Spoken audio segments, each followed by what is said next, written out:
मुझ में कोई छल नहीं, तेरा कोई कल नहीं, मौत के ही गर्भ में जिंदगी के पास हूँ। अंधकार का आकार हूँ, प्रकाश का मैं प्रकार हूँ। मैं शिव हूँ, मैं शिव हूँ, मैं शिव हूँ। सभी भक्तों को सादर प्रणाम। भक्तों, आप नियमित प्रातः 5:30 बजे हमारे चैनल पर शिव महापुराण की कथाएं श्रवण करते हैं। साथ ही प्रातः 5 बजे श्रावण मास महात्म्य की कथाएं भी श्रवण करते हैं। साथ ही सभी वारों से जुड़ी कथाएं, अन्य देवी देवताओं से जुड़ी कथाएं, तिथि ज्ञान इत्यादि की जानकारी भी आपको हमारे चैनल के माध्यम से दी जाती है। यदि अभी तक आपने चैनल को सब्सक्राइब नहीं किया है तो अवश्य ही कर लें। साथ ही बेल आइकन भी प्रेस कर लें, जिससे आने वाले हर नए वीडियो का नोटिफिकेशन आपको तुरंत ही मिल जाए। भक्तों, आपने कल के अध्याय में ऋषि गणों की वार्ता, नारद जी की काम वासना, नारद जी का भगवान विष्णु से उनका रूप मांगना, नारद जी का भगवान विष्णु को शाप देना, नारद जी का शिव तीर्थों में भ्रमण व ब्रह्मा जी से प्रश्न, ब्रह्मा जी द्वारा शिव तत्व का वर्णन, विवादग्रस्त ब्रह्मा विष्णु के मध्य अग्नि स्तंभ का प्रकट होना, ब्रह्मा विष्णु को भगवान शिव के दर्शन की कथा श्रवण करी थी। भक्तों, आज के इस अध्याय में देवी उमा एवं भगवान शिव का प्राकट एवं उपदेश देना, श्री हरि को सृष्टि की रक्षा का भार एवं त्रिदेव को आयुर्बल देना, शिव पूजन की विधि तथा फल प्राप्ति, देवताओं को उपदेश देना, शिव पूजन की श्रेष्ठ विधि, पुष्पों द्वारा शिव पूजा का महात्म्य, सृष्टि का वर्णन, सृष्टि की उत्पत्ति की कथा का रसपान करेंगे। तो चलिए भक्तों, वीडियो शुरू करते हैं।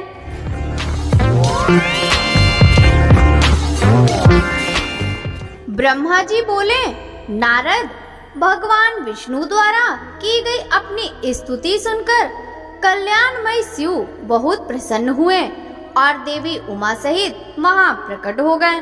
भगवान शिव के 5 मुख थे और हर मुख में 3-3 नेत्र थे। मस्तक में चंद्रमा, सिर पर जटा तथा संपूर्ण अंगों में विभूति लगा रखी थी। 10 भुजा वाले, गले में नीलकंठ आभूषणों से विभूषित और माथे पर भस्म का त्रिपुंड लगाए थे। उनका यह रूप मन को मोहित करने वाला और परम आनंदमयी था। महादेव जी के साथ भगवती उमा ने भी हमें दर्शन दिए। उनको देखकर मैंने और विष्णु जी ने पुनः उनकी स्तुति करनी शुरू कर दी। तब पापों का नाश करने वाले तथा अपने भक्तों पर सदा कृपा दृष्टि रखने वाले महेश्वर ने मुझे और भगवान विष्णु को श्वास से वेद का उपदेश दिया। तत्पश्चात उन्होंने हमें गुप्त ज्ञान प्रदान किया। वेद का ज्ञान प्राप्त कर कृतार्थ हुए विष्णु जी और मैंने भगवान शिव और देवी के सामने अपने दोनों हाथ जोड़कर नमस्कार किया तथा प्रार्थना करी। विष्णु जी ने पूछा, हे देव, आप किस प्रकार प्रसन्न होते हैं तथा किस प्रकार आपकी पूजा और ध्यान करना चाहिए? कृपया कर हमें इसके बारे में बताइए तथा सद उपदेश देकर धन्य करें। ब्रह्मा जी कहते हैं, नारद, इस प्रकार श्री हरि की यह बात सुनकर अत्यंत प्रसन्न हुए। कृपा निधान शिव ने प्रीति पूर्वक यह बात की। श्री शिव बोले, मैं तुम दोनों की भक्ति से बहुत प्रसन्न हूँ। मेरे इसी रूप का पूजन एवं चिंतन करना चाहिए। तुम दोनों महाबली हो। मेरे दाएं बाएं अंगों से तुम प्रकट हुए हो।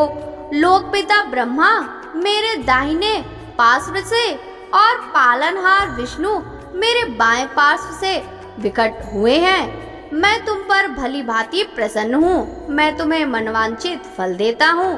तुम दोनों की भक्ति सुदृढ़ हो। मेरे आज्ञा का पालन करते हुए ब्रह्मा जी आप जगत की रचना करें तथा भक्त विष्णु जी आप इस जगत का पालन करें।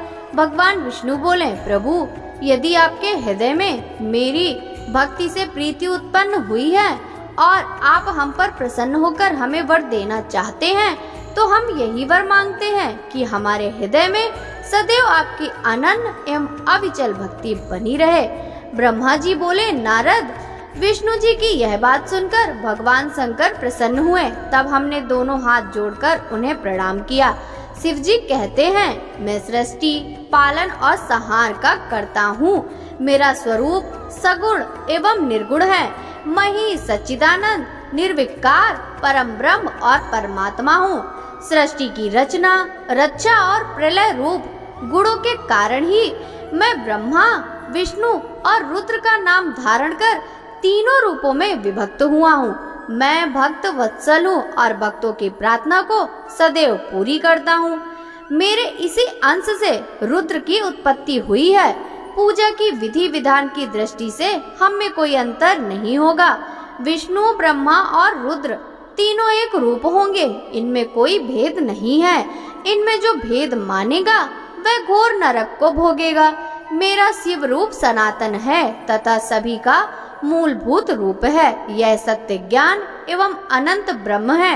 ऐसा जानकर मेरे यथार्थ स्वरूप का दर्शन करना चाहिए। मैं स्वयं ब्रह्मा जी की भ्रुकुटी से प्रकट होऊंगा। ब्रह्मा जी, आप सृष्टि के निर्माता बनो। श्री हरि विष्णु इसका पालन करें तथा मेरे अंश से प्रकट होने वाले रुद्र प्रलय करने वाले हैं। उमा नाम से विख्यात परमेश्वरी प्रकृति देवी हैं। इन्हीं की शक्ति भूता वांग देवी सरस्वती ब्रह्मा जी की अर्धांगिनी होंगी। दूसरी देवी जो प्रकृति देवी से उत्पन्न होंगी, लक्ष्मी रूप में विष्णु जी की शोभा बढ़ाएंगी तथा काली नाम से जो तीसरी शक्ति उत्पन्न होगी वह मेरे अंशभूत रुद्र देव को प्राप्त होंगी। कार्य सिद्धि के लिए वे ज्योति रूप में प्रकट होंगी और उनका कार्य सृष्टि, पालन और संहार का संपादन है। मैं ही सृष्टि, पालन और संहार करने वाले रज आदि तीन गुणों द्वारा ब्रह्मा, विष्णु और रुद्र नाम से प्रसिद्ध हो तीनों रूपों में प्रकट होता हूँ। तीनों लोकों का पालन करने वाले श्री हरि अपने भीतर तमोगुण और बाहर सत्व गुण धारण करते हैं। त्रिलोक का संहार करने वाले रुद्रदेव भीतर सत्व गुण और बाहर तमोगुण धारण करते हैं तथा त्रिभुवन की सृष्टि करने वाले ब्रह्मा जी बाहर और भीतर से रजोगुणी हैं। इस प्रकार ब्रह्मा, विष्णु तथा रुद्र तीनों देवताओं में गुण हैं, तो शिव गुणातीत माने जाते हैं। हे विष्णु, तुम्हें मेरी आज्ञा से सृष्टि का प्रसन्नता पूर्वक पालन करना होगा। ऐसा करने से तुम तीनों लोकों में पूजनीय हो जाओगे। परमेश्वर शिव बोले, हे उत्तम व्रत का पालन करने वाले विष्णु, तुम सर्वदा सब लोकों में पूजनीय और मान्य होगे। ब्रह्मा जी के द्वारा रचे लोक में कोई दुख या संकट होने पर दुखों और संकटों का नाश करने के लिए तुम्हें सदा तत्पर रहना होगा। तुम अनेकों अवतार ग्रहण कर जीवों का कल्याण कर अपनी कीर्ति का विस्तार करोगे। मैं तुम्हारे कार्यों में तुम्हारी सहायता करूंगा और तुम्हारे शत्रुओं का नाश करूंगा। तुम में और रुद्र में कोई अंतर नहीं है। तुम एक दूसरे के पूरक हो। जो मनुष्य रुद्र का भक्त होकर तुम्हारी निंदा करेगा उसका पुण्य नष्ट हो जाएगा और उसे नरक भोगना पड़ेगा। मनुष्य को तुम भोग और मोक्ष प्रदान करने वाले और उनके परम पूज्य देव होकर उनका निग्रह, अनुग्रह आदि करोगे।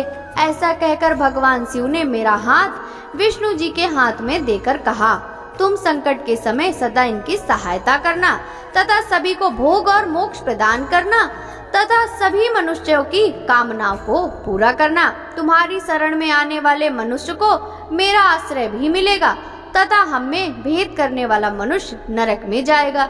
ब्रह्मा जी कहते हैं, देवर्षि नारद, भगवान शिव का यह वचन सुनकर मैंने और भगवान विष्णु ने महादेव जी को प्रणाम करके धीरे से कहा, हे करुणानिधि भगवान शंकर, मैं आपकी आज्ञा मानकर सब कार्य करूंगा।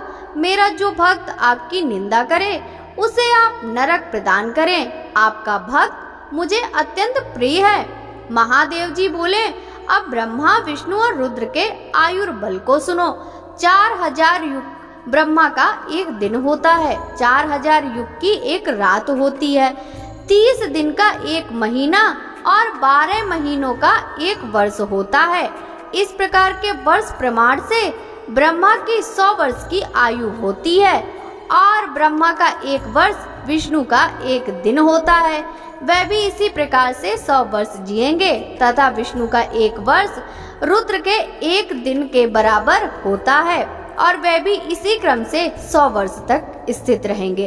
तब शिव के मुख से एक ऐसा श्वास प्रकट होता है जिसमें उनके 21,600 दिन और रात होते हैं। उनके 6 बार सांस अंदर लेने और बाहर छोड़ने का 1 पल और 8 घड़ी और 60 घड़ी का 1 दिन होता है। उनके सांसों की कोई संख्या नहीं है, इसलिए वे अक्षय हैं। अतः तुम मेरी आज्ञा से सृष्टि का निर्माण करो।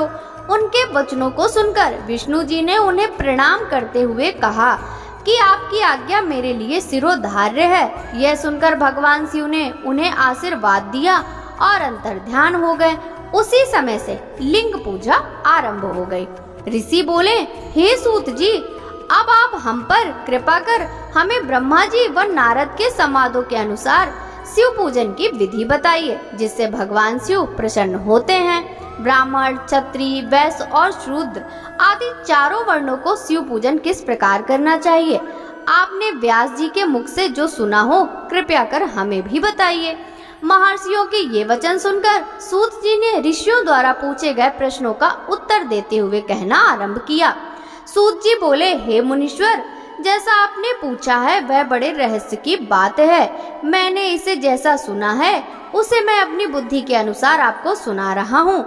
पूर्व काल में व्यास जी ने सनत कुमार जी से यह प्रश्न किया था। फिर उपमन्यु जी ने भी इसे सुना था और इसे भगवान श्री कृष्ण को सुनाया था।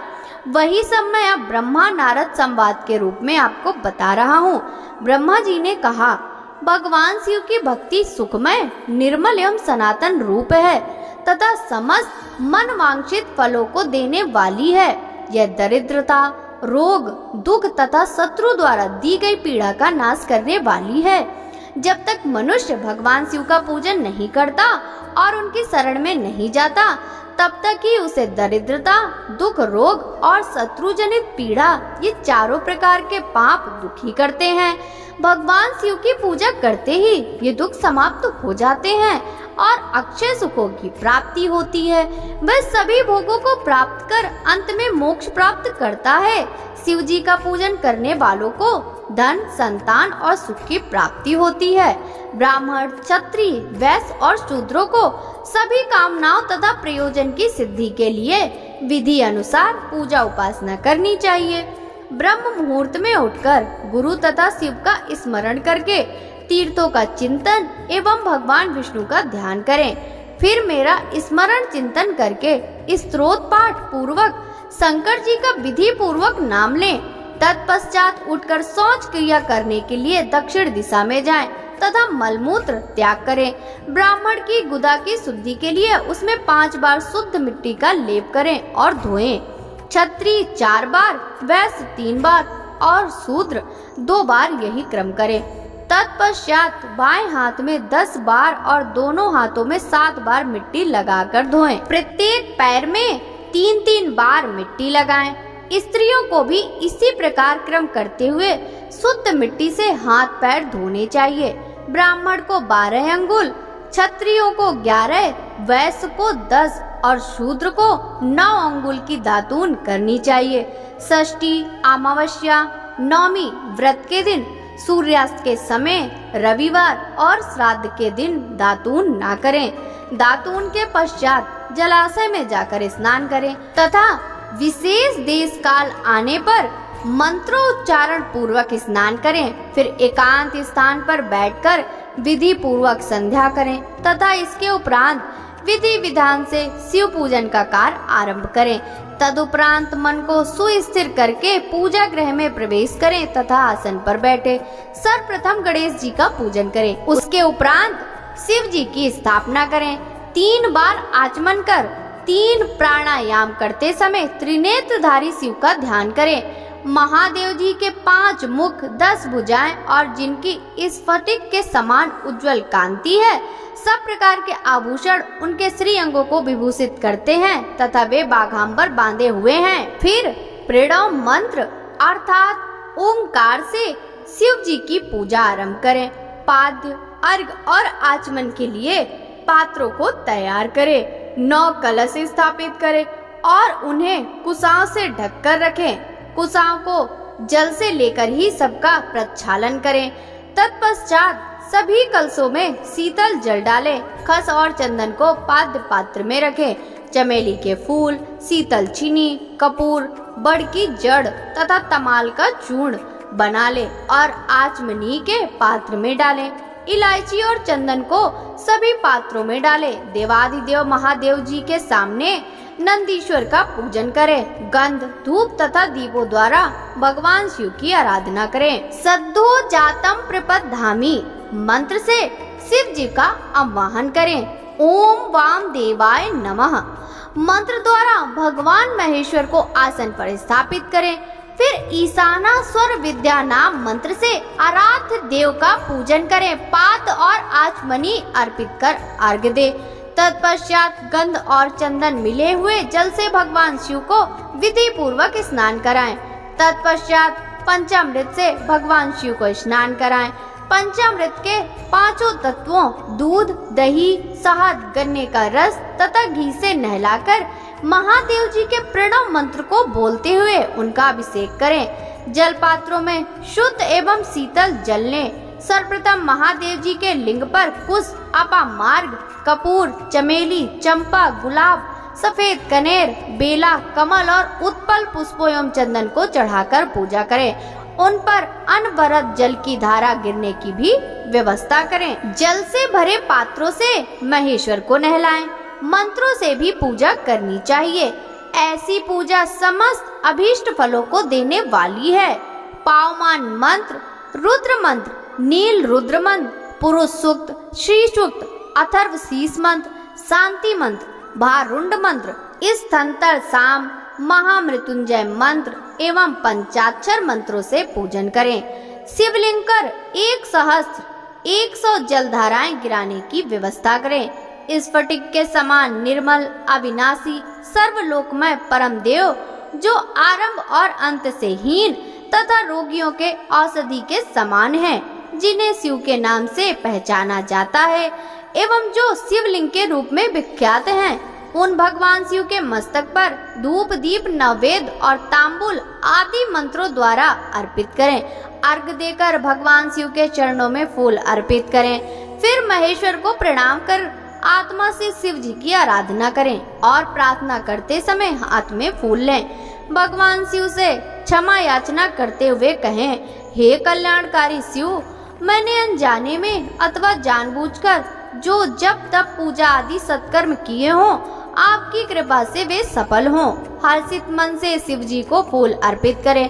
स्वस्ति वाचन कर अनेक आशीर्वाद ग्रहण करें। भगवान शिव से प्रार्थना करें कि प्रत्येक जन्म में मेरी शिव में भक्ति हो तथा शिव ही मेरे शरण दाता हो। इस प्रकार परम भक्ति से उनका पूजन करें। फिर सपरिवार भगवान को नमस्कार करें। जो मनुष्य भक्ति पूर्वक प्रतिदिन भगवान शिव की पूजा करता है, उसे सब सिद्धियां प्राप्त होती हैं। उसे मनवांछित फलों की प्राप्ति होती है। उसके सभी रोग, दुख, दर्द और कष्ट समाप्त हो जाते हैं। भगवान शिव की कृपा से उपासक का कल्याण होता है। भगवान शंकर की पूजा से मनुष्यों में सद्गुणों की वृद्धि होती है। यह सब जानकर नारद अत्यंत प्रसन्न होते हुए अपने पिता ब्रह्मा जी को धन्यवाद देते हुए बोले कि आपने मुझ पर कृपा कर मुझे शिव पूजन की अमृत विधि बताई है। शिव भक्ति समस्त भोग और मोक्ष प्रदान करने वाली है। नारद जी बोले, ब्रह्मा जी आप धन्य हैं, क्योंकि आपने अपनी बुद्धि को शिव चरणों में लगा रखा है। कृपा कर इस आनंदमय विषय का वर्णन सविस्तार पुनः कीजिए। ब्रह्मा जी ने कहा, हे नारद, एक समय की बात है, मैंने सब ओर से देवताओं और ऋषियों को बुलाया और क्षीर सागर के तट पर भगवान विष्णु की स्तुति कर उन्हें प्रसन्न किया। भगवान विष्णु प्रसन्न होकर बोले, हे ब्रह्मा जी, आप अन्य देवगणों, आप यहाँ क्यों पधारे हैं? आपके मन में क्या इच्छा है? आप अपनी समस्या बताइए, मैं निश्चय ही उसे दूर करने का प्रयत्न करूँगा। यह सुनकर ब्रह्मा जी बोले, हे भगवान, दुखों को दूर करने के लिए किस देवता की सेवा करनी चाहिए? तथा भगवान विष्णु ने उनके प्रश्न का उत्तर देते हुए कहा, हे ब्राह्मण, भगवान शिव शंकर ही सब दुखों को दूर करने वाले हैं। सुख की कामना करने वाले मनुष्य को उनकी भक्ति में सदैव लगे रहना चाहिए। उन्हें में ही मन लगाएं, उन्हीं का ही चिंतन करें। जो मनुष्य शिव भक्ति में लीन रहता है, उसके मन में वे विराजमान है, वह मनुष्य कभी दुखी नहीं हो सकता। पूर्व जन्म में किए गए पुण्य एवं शिव भक्ति से ही पुरुषों को सुंदर भवन, आभूषणों से विभूषित स्त्रियां, मन का संतोष, धन संपदा, स्वस्थ शरीर, पुत्र पौत्र, अलौकिक प्रतिष्ठा, स्वर्ग के सुख एवं मोक्ष प्राप्त होता है। जो स्त्री या पुरुष प्रतिदिन भक्ति पूर्वक शिवलिंग की पूजा करता है, उसको हर जगह सफलता प्राप्त होती है, वह पापों के बंधन से छूट जाता है। ब्रह्मा जी एवं अन्य गणों ने भगवान विष्णु के उपदेश को ध्यान पूर्वक सुना। भगवान विष्णु को प्रणाम कर कामनाओं की पूर्ति हेतु उन्होंने शिवलिंग की प्रार्थना की। तब श्री विष्णु ने विश्वकर्मा को बुलाकर कहा, हे मुने, तुम मेरी आज्ञा से देवताओं के लिए शिवलिंगों का निर्माण करो। तब विश्वकर्मा ने मेरी और श्री हरि की आज्ञा को मानते हुए देवताओं के लिए उनके अनुसार लिंगों का निर्माण कर उन्हें प्रदान किया। मुनि श्रेष्ठ नारद, सभी देवताओं को प्राप्त शिवलिंगों के विषय में सुनो। सभी देवता अपने द्वारा प्राप्त लिंग की पूजा उपासना करने लगे।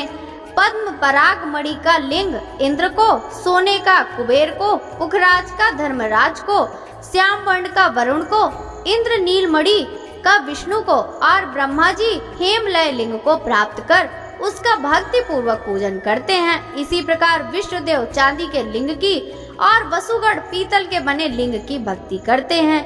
पीतल का अश्वनी कुमारों को, स्फटिक का लक्ष्मी को, तांबे का आदित्यों को और मोती का लिंग चंद्रमा को प्रदान किया गया है।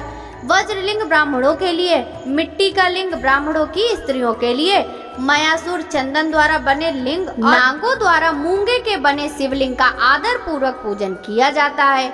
देवी मक्खन के बने लिंग की अर्चना करती हैं। योगी जन भस्ममय लिंग की, यक्षगढ़ दधि से निर्मित लिंग की, छाया देवी आटे के लिंग और ब्रह्म पत्नी रत्नमय शिवलिंग की पूजा करती हैं। बाणासुर पार्थिव लिंग की पूजा करता है। भगवान विष्णु ने देवताओं को उनके हित के लिए शिवलिंग के साथ पूजन की विधि भी बताई। देवताओं ने वचनों को सुनकर मेरे हृदय में हर्ष की अनुभूति हुई। मैंने लोगों का कल्याण करने वाली शिव पूजा की उत्तम विधि बताई। यह शिव भक्ति समस्त अभीष्ट फलों को प्रदान करने वाली है। इस प्रकार लिंगों के विषय में बताकर ब्रह्मा जी ने शिवलिंग एवं शिव भक्ति की महिमा का वर्णन किया। शिव पूजन भोग और मोक्ष प्रदान करता है। मनुष्य जन्म उच्च कुल में प्राप्त करना अत्यंत दुर्लभ है, इसलिए मनुष्य रूप में जन्म लेकर मनुष्य को शिव भक्ति में लीन रहना चाहिए। शास्त्रों द्वारा बताए गए मार्ग का अनुसरण करते हुए जाति के नियमों का पालन करते हुए कर्म करें। संपत्ति के अनुसार दान दें, जप तप यज्ञ और ध्यान करें। ध्यान के द्वारा ही परमात्मा का साक्षात्कार होता है। भगवान शंकर अपने भक्तों के लिए सदा उपलब्ध रहते हैं। जब तक ज्ञान की प्राप्ति ना हो तब तक कर्मों से ही आराधना करें। इस संसार में जो जो वस्तु सत असत रूप में दिखती है अथवा सुनाई देती है वह परम ब्रह्म शिव रूप है। तत्वज्ञान न होने तक देव की मूर्ति का पूजन करें। अपनी जाति के लिए अपनाए गए कर्म का प्रयत्न पूर्वक पालन करें। आराध्य देव का पूजन श्रद्धा पूर्वक करें, क्योंकि पूजन और दान से ही हमारी सभी विघ्न व बाधाएं दूर होती हैं। जिस प्रकार मैले कपड़े पर रंग अच्छे से नहीं चढ़ता परंतु साफ कपड़े पर अच्छी तरह से चढ़ता है, उसी प्रकार देवताओं की पूजा अर्चना से मनुष्य का शरीर पूर्णतया निर्मल हो जाता है। उस ज्ञान का रंग चढ़ता है और भेदभाव आदि बंधनों से छूट जाता है। बंधनों से छूटने पर उसके सभी दुख दर्द समाप्त हो जाते हैं और मोह माया से मुक्त मनुष्य शिव पद प्राप्त कर लेता है। मनुष्य जब तक गृहस्थ आश्रम में रहे तब तक सभी देवताओं में श्रेष्ठ भगवान शंकर की मूर्ति का प्रेम पूर्वक पूजन करे। भगवान शंकर ही सभी देवों के मूल हैं, उनकी पूजा से बढ़कर कुछ भी नहीं है। जिस प्रकार वृक्ष की जड़ में पानी सींचने पर जड़ एवं शाखाएं सभी तृप्त हो जाती हैं, उसी प्रकार भगवान शिव की भक्ति है। अतः मनवांछित फलों की प्राप्ति के लिए शिव जी की पूजा करनी चाहिए। अभीष्ट फलों की प्राप्ति तथा सिद्धि के लिए समस्त प्राणियों को सदैव लोक कल्याणकारी भगवान शिव का पूजन करना चाहिए। ब्रह्मा जी कहते हैं, हे नारद, अब मैं शिव पूजन की सर्वोत्तम विधि बताता हूँ। यह विधि समस्त अभीष्ट तथा सुखों को प्रदान करने वाली है। उपासक ब्रह्म मुहूर्त में उठकर जगदम्बा पार्वती और भगवान शिव का स्मरण करें। दोनों हाथ जोड़कर उनके सामने सिर झुकाकर भक्ति पूर्वक प्रार्थना करें। हे देवेश उठिए, हे त्रिलोकीनाथ उठिए, मेरे हृदय में निवास करने वाले देव उठिए और पूरे ब्रह्मांड का मंगल करिए। हे प्रभु, मैं धर्म अधर्म को नहीं जानता हूँ, आपकी प्रेरणा से ही मैं कार्य करता हूँ। फिर गुरु चरणों का ध्यान करते हुए कमरे से निकलकर शौच आदि से निवृत्त हो। मिट्टी और जल से देह को शुद्ध करें। दोनों हाथों और पैरों को धोकर दातून करें तथा 16 बार जल की अंजलियों से मुंह को धोएं। ये कार्य सूर्योदय से पूर्व ही करें। हे देवताओं और ऋषियों, षष्ठी, प्रतिपदा, अमावस्या, नवमी और रविवार के दिन दातून ना करें। नदी अथवा घर में समय से स्नान करें। मनुष्य को देश और काल के विरुद्ध स्नान नहीं करना चाहिए। रविवार, श्राद्ध, संक्रांति, ग्रहण, महादान और उपवास वाले दिन गर्म जल से स्नान ना करें। क्रम के वारों को देखकर ही तेल लगाएं। जो मनुष्य नियम पूर्वक रोज तेल लगाता है उसके लिए तेल लगाना किसी दिन भी दूषित नहीं है। सरसों के तेल को ग्रहण के दिन प्रयोग में ना लाएं। इसके उपरांत स्नान पूर्व या उत्तर की ओर मुख करके करें। स्नान के उपरांत स्वच्छ अर्थात धुले हुए वस्त्र को धारण करें। दूसरे के पहने हुए अथवा रात में सोते समय पहने वस्त्रों को बिना धुले धारण ना करें। स्नान के बाद पितरों एवं देवताओं को प्रसन्न करने हेतु तर्पण करें। उसके बाद धुले हुए वस्त्र धारण करें और आचमन करें। पूजा हेतु स्थान को गोबर आदि से लीपकर शुद्ध करें। वहाँ लकड़ी के आसन की व्यवस्था करें। ऐसा आसन अभीष्ट फल देने वाला होता है। उस आसन पर बिछाने के लिए मेघ अर्थात हिरण की खाल की व्यवस्था करें। उस पर बैठकर भस्म से त्रिपुंड लगाएं। त्रिपुंड से जप तप तथा दान सफल होता है। त्रिपुंड लगाकर रुद्राक्ष धारण करें। तत्पश्चात मंत्रों का उच्चारण करते हुए आचमन करें। पूजा सामग्री को एकत्र कर फिर जल, गंध और अक्षत के पात्र को दाहिने भाग में रखें। फिर गुरु की आज्ञा लेकर और उनका ध्यान करते हुए सपरिवार शिव का पूजन करें। विघ्न विनाशक गणेश जी की बुद्धि सिद्धि सहित पूजन करें। ओम गणपते नमः का जाप करके उन्हें नमस्कार करें तथा क्षमा याचना करें। कार्तिकेय एवं गणेश जी का एक साथ पूजन करें तथा उन्हें बारंबार नमस्कार करें। फिर द्वार पर स्थित लंबोदर नामक द्वारपाल की पूजा करें। तत्पश्चात भगवती देवी की पूजा करें। चंदन, कुमकुम, धूप, दीप और नैवेद्य से शिव जी का पूजन करें। प्रेम पूर्वक नमस्कार करें। अपने घर में मिट्टी, सोना, चांदी, धातु या अन्य किसी धातु से शिव की प्रतिमा बनाएं। भक्ति पूर्वक शिव जी की पूजा कर उन्हें नमस्कार करें। मिट्टी का शिवलिंग बनाकर विधि पूर्वक उनकी स्थापना करें तथा उसकी प्राण प्रतिष्ठा करें। घर में भी मंत्रोच्चारण करते हुए पूजा करनी चाहिए। पूजा उत्तर की ओर मुख करके करनी चाहिए। आसन पर बैठकर गुरु को नमस्कार करें। अर्घ्य पात्र से शिवलिंग पर जल चढ़ाएं। शांत मन से पूर्ण श्रद्धा अवगत होकर महादेव जी का आवाहन इस प्रकार करें, जो कैलाश के शिखर पर निवास करते हैं और पार्वती देवी के पति हैं, जिनके स्वरूप का वर्णन शास्त्रों में है, जो समस्त देवताओं के लिए पूजित हैं, जिनके 5 मुख, 10 हाथ तथा प्रत्येक मुख पर 3-3 नेत्र हैं, जो सिर पर चंद्रमा का मुकुट और जटा धारण किए हुए हैं, जिनका रंग कपूर के समान है, जो बाघ की खाल बांधते हैं, जिनके गले में वासुकी नामक नाग लिपटा है, जो सभी मनुष्यों को शरण देते हैं, और सभी भक्तगण जिनकी जय जयकार करते हैं, जिनका सभी वेद और शास्त्रों में गुणगान किया गया है। ब्रह्मा विष्णु जिनकी स्तुति करते हैं, जो परम आनंद देने वाले तथा भक्त वत्सल हैं, ऐसे देवों को देव महादेव भगवान शिव जी का मैं आवाहन करता हूँ। इस प्रकार आवाहन करने के पश्चात उनका आसन स्थापित करें। आसन के बाद शिव जी को पाद और अर्घ्य दें। पंचामृत द्रव्यों के द्वारा शिवलिंग को स्नान कराएं तथा मंत्रों सहित द्रव्य अर्पित करें। स्नान के पश्चात सुगंधित चंदन का लेप करें तथा सुगंधित जलधारा से उनका अभिषेक करें। फिर आचमन कर जल दें और वस्त्र अर्पित करें। मंत्रों द्वारा भगवान शिव को तिल, जौ, गेहूं, मूंग और उड़द अर्पित करें। पुष्प चढ़ाएं।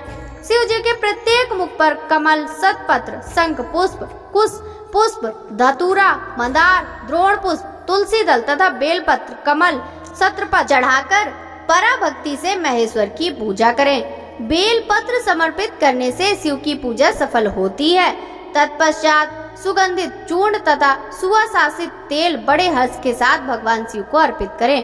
गुग्गुल और अगरू की धूप दें, घी का दीपक जलाएं। प्रभु शंकर, आपको हम नमस्कार करते हैं। आप अर्घ को स्वीकार करें। मुझे रूप दीजिए, यश दीजिए और भोग और मोक्ष रूपी फल प्रदान कीजिए। यह कहकर अर्घ अर्पित करें। नैवेद्य व तांबूल अर्पित करें। 5 बत्ती की आरती करें। 4 बार पैरों में, 2 बार नाभि के सामने, 1 बार मुख के सामने तथा संपूर्ण शरीर में 7 बार आरती दिखाएं। तत्पश्चात शिव जी की परिक्रमा करें। हे प्रभु शिव शंकर, मैंने अज्ञान से अथवा जानबूझकर जो पूजन किया है वह आपकी कृपा से सफल हो। हे भगवान, मेरे प्राण आप में लगे हैं। मेरा मन सदा आपका ही चिंतन करता है। हे गौरीनाथ, भूतनाथ, आप मुझ पर प्रसन्न होइए। प्रभु, जिनके पैर लड़खड़ाते हैं उनका आप ही एकमात्र सहारा हैं। जिन्होंने कोई भी अपराध किया है उनके लिए आप ही शरणदाता हैं। आप प्रार्थना करके पुष्पांजलि अर्पित करें तथा पुनः भगवान शिव को नमस्कार करें।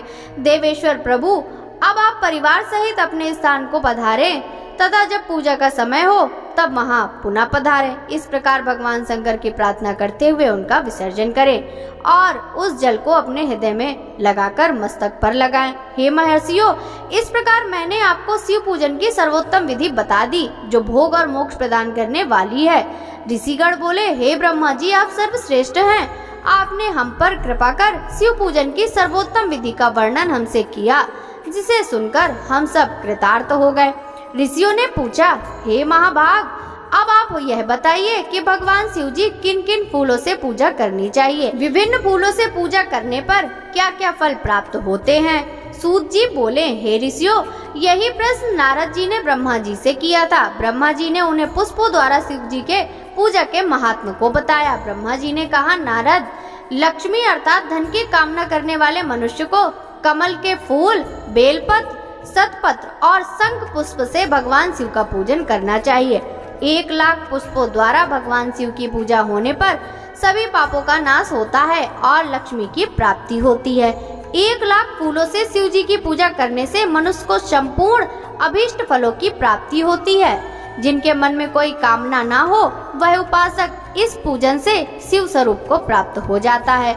मृत्युंजय मंत्र से 5 लाख जाप पूरे होने पर महादेव के स्वरूप के दर्शन हो जाते हैं। 1 लाख जाप से शरीर की शुद्धि होती है। दूसरे लाख के जाप से पहले जन्म की बातें याद आ जाती हैं।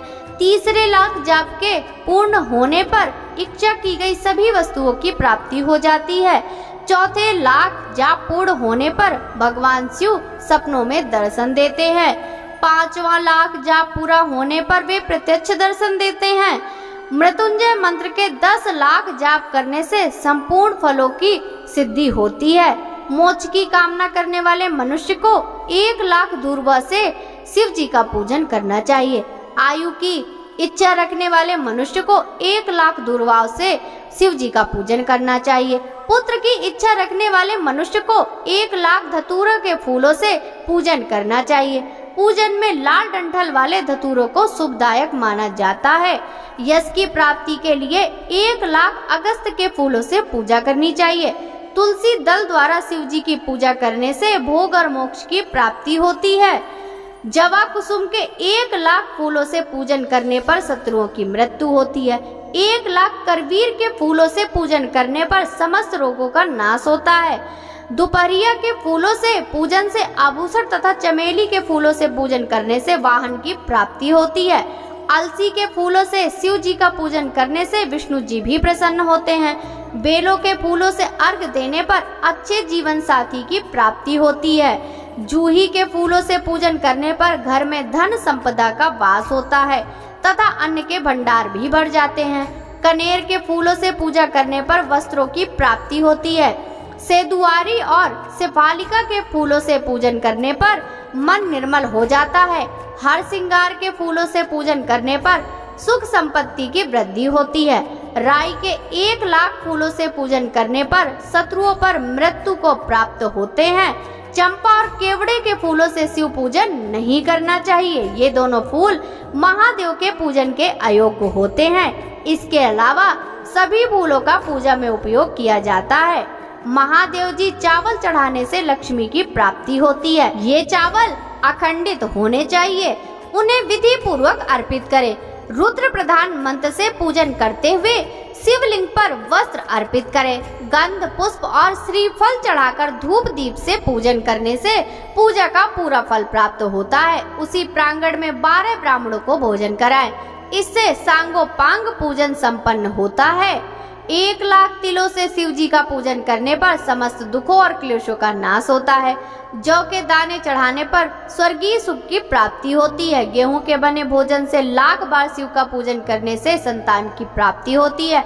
मूंग से पूजन करने पर उपासक को धर्म, अर्थ और काम मोक्ष की प्राप्ति होती है तथा वह पूजा समस्त सुखों को देने वाली है। उपासक को निष्काम होकर मोक्ष की प्राप्ति के लिए भगवान शिव की पूजा करनी चाहिए। भक्ति भाव से विधि पूर्वक शिव की पूजा करके जल धारा समर्पित करनी चाहिए। शतरुद्री मंत्र से 11 रुद्र जप, सूक्त, षडंग, महामृत्युंजय और गायत्री मंत्र में नमः लगाकर नामों से अथवा प्रणव ओम मंत्र द्वारा शास्त्रोक्त मंत्र से जलधारा शिवलिंग पर चढ़ाएं। धारा पूजन से संतान की प्राप्ति होती है। सुख और संतान की वृद्धि के लिए जलधारा का उत्तम महत्व होता है। उपासक को भस्म धारण प्रेम पूर्वक शुभ एवं दिव्य द्रव्यों द्वारा शिव पूजन करे। उनके सहस्त्र नामों का जाप करते हुए शिवलिंग पर घी की धारा चढ़ानी चाहिए। इससे वंश का विस्तार होता है। 10,000 मंत्रों द्वारा इस प्रकार किया गया पूजन रोगों को समाप्त करता है तथा मन वांछित फल की प्राप्ति होती है। नपुंसक पुरुष को शिव जी का पूजन घी से करना चाहिए। ब्राह्मणों को भोजन कराना चाहिए और प्रजापत्यव्रत का रखना चाहिए। बुद्धिहीन मनुष्यों को दूध में शक्कर मिलाकर इसकी धारा शिवलिंग पर चढ़ानी चाहिए।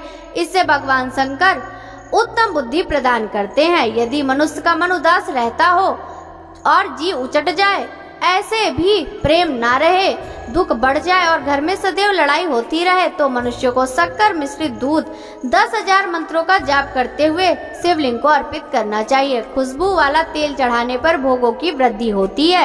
यदि शिव जी पर शहद चढ़ाया जाए तो टीबी जैसा रोग भी समाप्त हो जाता है। शिव जी का गन्ने का रस चढ़ाने से आनंद की प्राप्ति होती है। गंगा जल को चढ़ाने से भोग और मोक्ष की प्राप्ति होती है। उपरोक्त वस्तुओं को अर्पित करते समय महामृत्युंजय मंत्र के 10,000 जाप करने चाहिए। 11 ब्राह्मणों को भोजन कराना चाहिए।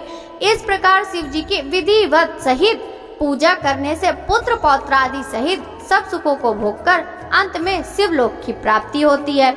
नारद जी ने पूछा, हे पितामह, आपने बहुत सी ज्ञान बढ़ाने वाली उत्तम बातों को सुनाया है। कृपया इसके अलावा और भी जो आप सृष्टि और उससे संबंधित लोगों के बारे में जानते हैं उसे बताने की कृपा करें। ब्रह्मा जी बोले, मुने, हमें आदेश देकर जब महादेव जी अंतर ध्यान हो गए तब मैंने उनकी आज्ञा का पालन करते हुए ध्यान मग्न होकर अपने कर्तव्यों के विषय में सोचने लगा। उस समय भगवान श्री हरि विष्णु से ज्ञान प्राप्त कर मैंने सृष्टि की रचना की और उसका निश्चय किया। भगवान विष्णु मुझे आवश्यक उपदेश देकर वहां से चले गए।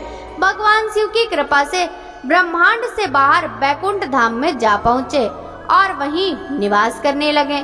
सृष्टि की रचना करने के उद्देश्य से मैंने भगवान शिव और विष्णु का स्मरण करके जल को हाथ में लेकर ऊपर की ओर उछाला। इससे वहां एक अंड प्रकट हुआ जो 24 तत्वों का एक समूह कहा जाता है। वह विराट आकार वाला अंड जल रूप में था। उसे चेतना प्रदान करने हेतु मैं कठोर तप करने लगा और 12 वर्षों का तप करता रहा।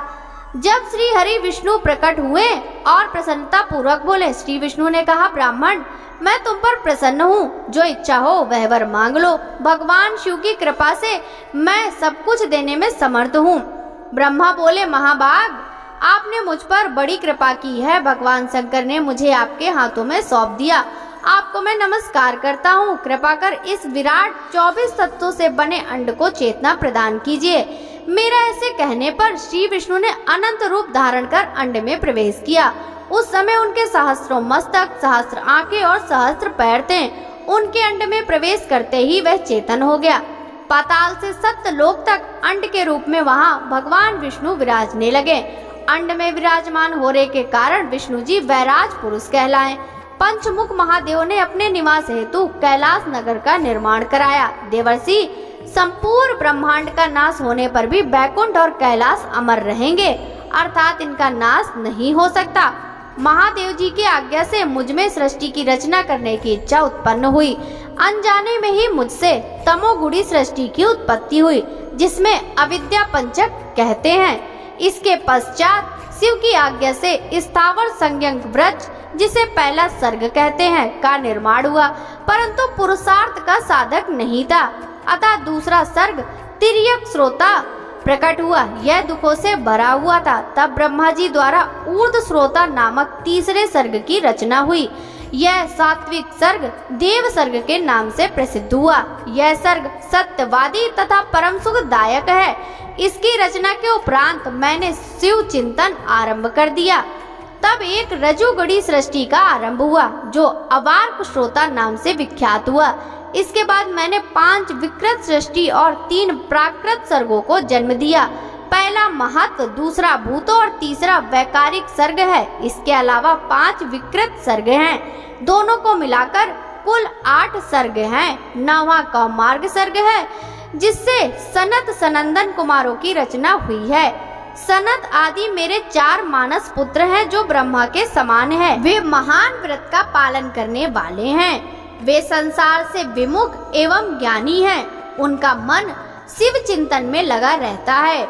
मुनि नारद, मेरी आज्ञा पाकर भी उन्होंने सृष्टि के कार्य में मन नहीं लगाया। इससे मुझ में क्रोध प्रवेश कर गया। तब भगवान विष्णु ने मुझे समझाया और भगवान शिव की तपस्या करने के लिए कहा। मेरी घोर तपस्या से मेरी भौहों और नाक के मध्य से महेश्वर की 3 मूर्तियां प्रकट हुई, जो पूर्णांश, सर्वेश्वर एवं दया सागर थी, और भगवान शिव का अर्धनारीश्वर रूप प्रकट हुआ। जन्म मरण से रहित परम तेजस्वी सर्वज्ञ नीलकंठ साक्षात उमा वल्लभ भगवान महादेव के साक्षात दर्शन कर मैं धन्य हो गया। मैंने भक्ति भाव से उन्हें प्रणाम किया और उन्हें प्रसन्न करने के लिए उनकी स्तुति करने लगा। तब मैंने उनसे जीवों की रचना करने की प्रार्थना की। मेरी प्रार्थना स्वीकार करते हुए देवादिदेव भगवान शिव ने रुद्र गणों की रचना की। तब मैंने उनसे पुनः कहा, देवेश्वर शिव शंकर, अब आप संसार की मोह माया में लिप्त ऐसे जीवों की रचना करें जो मृत्यु और जन्म के बंधन में बंधे हों। यह सुनकर महादेव जी हंसते हुए कहने लगे। शिव जी ने कहा, हे ब्रह्मा, मैं जन्म और मृत्यु के भय में लिप्त जीवों की रचना नहीं करूँगा, क्योंकि वे संसार रूपी बंधन से बंधे होने के कारण दुखों से युक्त होंगे। मैं सिर्फ उनका उद्धार करूँगा, उन्हें परम ज्ञान प्रदान कर उनके ज्ञान का विकास करूँगा। हे प्रजापते, इन जीवों की रचना आप करें। मोह माया के बंधनों में बंधे इस प्रकार के जीवों की सृष्टि करने पर आप इस माया में नहीं बंधेंगे। मुझसे इस प्रकार कहकर महादेव शिव शंकर अपने पार्षदों के साथ वहां से अंतर ध्यान हो गए। ब्रह्मा जी बोले, नारद, शब्द आदि 5 भूतों द्वारा पंचकरण करके उनके स्थूल आकाश, वायु, अग्नि, जल और पृथ्वी, पर्वत, समुद्र, वृक्ष और कला आदि से युगों और कालों की मैंने रचना की तथा और भी कई पदार्थ मैंने बनाए। उत्पत्ति और विनाश वाले पदार्थों को भी मैंने निर्माण किया है। परंतु जब इससे भी मुझे संतोष नहीं हुआ तो मैंने माँ अम्बा सहित भगवान शिव का ध्यान करके सृष्टि के अन्य पदार्थों की रचना की और अपने नेत्रों से मरीच को, हृदय से भृगु को, सिर से अंगीरा को, कान से मुनि श्रेष्ठ पुलह को, उदान से पुलत्स को, समान से वशिष्ठ को, अपान से क्रतु को, दोनों कानों से अत्रि को, प्राण से दक्ष को, गोद से तुमको, छाया से कदर्म मुनि को उत्पन्न किया। सब साधनाओं के साधन धर्म को भी मैंने अपने संकल्प से प्रकट किया। मुनि श्रेष्ठ, इस तरह साधकों की रचना करके महादेव जी की कृपा से मैंने अपने को कृतार्थ माना। मेरे संकल्प से उत्पन्न धर्म मेरी आज्ञा से मानव का रूप धारण कर साधन में लग जाएं। इसके उपरांत मैंने अपने शरीर के विभिन्न अंगों से देवताओं व असुरों के रूप में उनके पुत्रों की रचना करके उन्हें विभिन्न शरीर प्रदान किए। तत्पश्चात भगवान शिव की प्रेरणा से मैंने अपने शरीर को 2 भागों में विभक्त कर 2 रूपों वाला हो गया। मैं आधे शरीर से पुरुष व आधे से नारी हो गया। पुरुष स्वयंभू मनु नाम से प्रसिद्ध हुए एवं उच्च कोटि के साधक कहलाए। नारी रूप से शतरूपा नाम वाली योगिनी एवं परम तपस्विनी स्त्री उत्पन्न हुई। मनु ने वैवाहिक विधि से अत्यंत सुंदरी शतरूपा का पारिग्रहण किया और मैथुन द्वारा सृष्टि को उत्पन्न करने लगे। उन्होंने शतरूपा से प्रिव्रत और उत्तानपाद नामक 2 पुत्र तथा आकुति, देवहूति और प्रसूति नामक 3 पुत्रियां प्राप्त की। आकुति का रुचि मुनि से, देवहूति का धर्म मुनि से तथा प्रसूति का दक्ष प्रजापति के साथ विवाह कर दिया गया। इनकी संतानों से पूरा जगत चराचर हो गया। रुचि और आकुति के वैवाहिक संबंध में यज्ञ और दक्षिणा नामक स्त्री पुरुष का जोड़ा उत्पन्न हुआ। यज्ञ की दक्षिणा से 12 पुत्र हुए। मुने कर्दम और देवहूति के संबंध से बहुत सी पुत्रियां पैदा हुई। दक्ष और प्रसूति से 24 कन्याएं हुई। दक्ष ने 13 कन्याओं का विवाह धर्म से कर दिया और 13 कन्याएं श्रद्धा, लक्ष्मी, धृति, तुष्टि, पुष्टि, मेधा, क्रिया, बुद्धि, लज्जा, वसु, शांति, सिद्धि और कीर्ति हैं। अन्य 11 कन्याओं ख्याति, सती, संभूति, स्मृति, प्रीति, क्षमा, सन्नति, अनसुईया, ऊर्जा, स्वाहा और स्वधा का विवाह भृगु, शिव, मारीचि, अंगीरा, पुलत्स, पुलह, क्रतु, अत्रि, वशिष्ठ, अग्नि और पितर नामक मुनियों से संपन्न हुआ। इनकी संतानों से पूरा त्रिलोक भर गया। अंबिकापति महादेव जी की आज्ञा से बहुत से प्राणी श्रेष्ठ मुनियों के रूप में उत्पन्न हुए। कल्प भेद से दक्ष की 60 कन्याएं हुए। उनमें से 10 कन्याओं का विवाह धर्म से, 27 का चंद्रमा से, 13 कन्याओं का विवाह कश्यप ऋषि से संपन्न हुआ। नारद उन्होंने 4 कन्याएं अरिष्ट नेमि को ब्याह दी। भृगु, अंगिरा और कुशाश्व से 2-2 कन्याओं का विवाह कर दिया। कश्यप ऋषि की संतानों ने संपूर्ण त्रिलोक आलोकित है। देवता, ऋषि, दैत्य, वृक्ष, पक्षी, पर्वत तथा लताएं आदि कश्यप पत्नियों से पैदा हुए हैं। इस तरह भगवान शंकर की आज्ञा से ब्रह्मा ने पूरी सृष्टि की रचना की। सर्वव्यापी शिवजी द्वारा तपस्या के लिए प्रकट देवी, जिन्हें रुद्रदेव ने त्रिशूल के अग्रभाग पर रखकर उनकी रक्षा की, वे सती देवी ही दक्ष से प्रकट हुई थी। उन्होंने भक्तों का उद्धार करने के लिए अनेक लीलाएं की। इस प्रकार देवी शिवा ही सती के रूप में भगवान शंकर की अर्धांगिनी बनी। परंतु अपने पिता के यज्ञ में अपने पति का अपमान देखकर उन्होंने अपने शरीर को यज्ञ की अग्नि में भस्म कर दिया।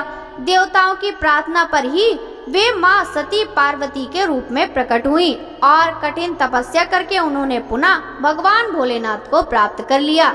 वे इस संसार में कालिका, चंडिका, भद्रा, चामुंडा, विजया, जया, जयंती, भद्रकाली, दुर्गा, भगवती, कामाख्या, कामदा, अम्बा, मृडानी और सर्वमंगला आदि नामों से पूजी जाती हैं। देवी के ये नाम भोग और मोक्ष देने वाले हैं। मुनि नारद, इस प्रकार मैंने तुम्हें सृष्टि की उत्पत्ति की कथा सुनाई। पूरा ब्रह्मांड भगवान शिव की आज्ञा से मेरे द्वारा रचा गया है।